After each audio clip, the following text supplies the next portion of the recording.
નમસ્કાર દર્શક મિત્રો, હું છું પરમાર અનિશા. તમે જોઈ રહ્યા છો લોક સામના ન્યૂઝ. તો જોઈએ આજના સમાચાર રાજકોટથી અમારા રિપોર્ટર સોનારવાળા સાથે. આજ રોજ રાજકોટના ભક્તિનગર સર્કલ ખાતે સિનિયર સિટીઝન દ્વારા સંગીત સંધ્યાનું આયોજન કરવામાં આવેલું હતું. તેઓ દ્વારા ગુરુકુળ પાસે પણ સિનિયર સિટીઝન દ્વારા અલગ અલગ જ્ઞાતિ લોકો દ્વારા ભેગા મળી સંગીતનો કાર્યક્રમ રાખવામાં આવ્યો હતો. થોડાક સમયથી સિનિયર સિટીઝન દ્વારા ભક્તિનગર સર્કલ ખાતે દરરોજ સંગીત સંધ્યાનો કાર્યક્રમ રાખવામાં આવે છે. આ લોકોનો એક જ પ્રયાસ છે કે આ ઉંમરના ઘણા લોકો પોતાની એકલતા અનુભવતા હોય છે અને હતાશાની જિંદગીથી કંટાળી જાય છે અને ડિપ્રેશનમાં આવી જાય છે. તો એ લોકોને આ ઉંમરમાં કેમ જીવવું એ આ લોકોએ સાબિત કરી દીધું. ઉંમર કોઈ પણ હોય, પણ અંદરથી એક ભાવના હોવી જોઈએ કે મારે કંઈક કરવું છે. તો આ લોકો ભક્તિનગર સર્કલમાં ગીતો ગાઈ લોકોને મનોરંજન પૂરું પાડે છે, જેમાં લુહાર સમાજના બાપલિયા ઉર્ફ નરેન્દ્રભાઈ પીઠવા જેઓ આવડી ઉંમરે પણ જેન્ટ્સ લેડીઝના અવાજમાં સરસ ગીતો ગાય છે. તેમજ લુવાણા સમાજના મનોજભાઈ છાંડબાર પણ બહુ જ સરસ ગીતો ગાય છે. તેમજ લુહાર સમાજના ભરતભાઈ પીઠવા પણ બહુ સરસ ગીતો ગાય છે. તેઓ દરરોજ રાત્રે 9:30 થી 12:30 સુધી જૂના ગીતો ગાઈ લોકોને મનોરંજન પૂરું પાડે છે. તેમને સાંભળવા પણ લોકો બહોળી સંખ્યામાં આવે છે, જેઓ પોતાની ફરમાઈશો પણ ગવરાવે છે.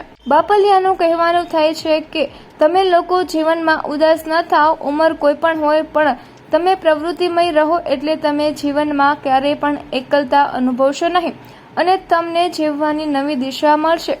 આપનો પરિચય આપો. મારું નામ ભરતભાઈ પીઠવા. આ તમે કેટલા સમયથી કરો છો? 5-4 વર્ષથી અમે સિંગિંગ કરીએ છીએ. હા, અને આ સિનિયર સિટીઝન પૂરતું છે કે બધા આમાં? કોઈ બી ગાઈ શકે. હા હા. તો તમને આ કેવી રીતે પ્રેરણા થઈ? તો કોરોનામાંથી પ્રેરણા મળી હોય ને, એવું છે. જિંદગી જીવી લેવાય. તો તમે શું લોકોને સંદેશ દેવા માંગો છો? લોકોને સંદેશમાં કાંઈ નહીં, લોકોને પોતાને આ રીતે પ્રેક્ટિસ કરવી જોઈએ ને લોકોએ ગાવું જોઈએ, એટલે આપણને ખબર પડે. આનાથી માઇગ્રેશન ક્લીન અપ થઈ જાય. મારું નામ મનોજભાઈ છે અને અમે લગભગ આ બધા 5-6 વર્ષથી બધા સાથે ગાઈએ છીએ અને બધી વ્યવસ્થિત રીતે બધી આની પ્રેક્ટિસ કરી લીધી અને ધીમે ધીમે આ બધામાંથી મહારથીની નિયમ બધા કહેવાય કરી અને અમે માય થયા થોડા.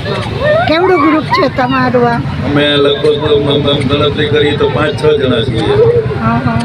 એટલે આ ડેઈલી રિયાઝ કરો છો?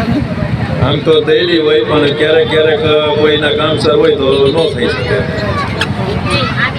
તમે આ જે નિરાશ થઈ ગયા હોય અમુક લોકો, જિંદગીથી કંટાળ્યા હોય, તો એના માટે તમે શું સંદેશ? એના માટે ખૂબ જ એકદમ ઉત્તમ ઉપાય છે આ. કારણ કે આ જો વ્યવસ્થિત રીતે ગાવા કરવાનું ચાલુ કરે ને તો 100% તેમાંથી માઇક જે લોકોને માનસિક પીડાઓ તે જે કાંઈ હોય ને એમાંથી ડિપ્રેશન કોઈ પણ પ્રકારના હોય એમાંથી 100% બહાર નીકળવાની એમાંથી શક્યતા છે. કોઈ દવાની કે કોઈ જરૂરત પડતી નથી. આ એક યોગ જ છે જીવનમાં જોવા જઈએ તો. ફક્ત ખાલી ગાવા પડતી વસ્તુ સીમિત નથી. આ ખરેખર એક યોગ છે.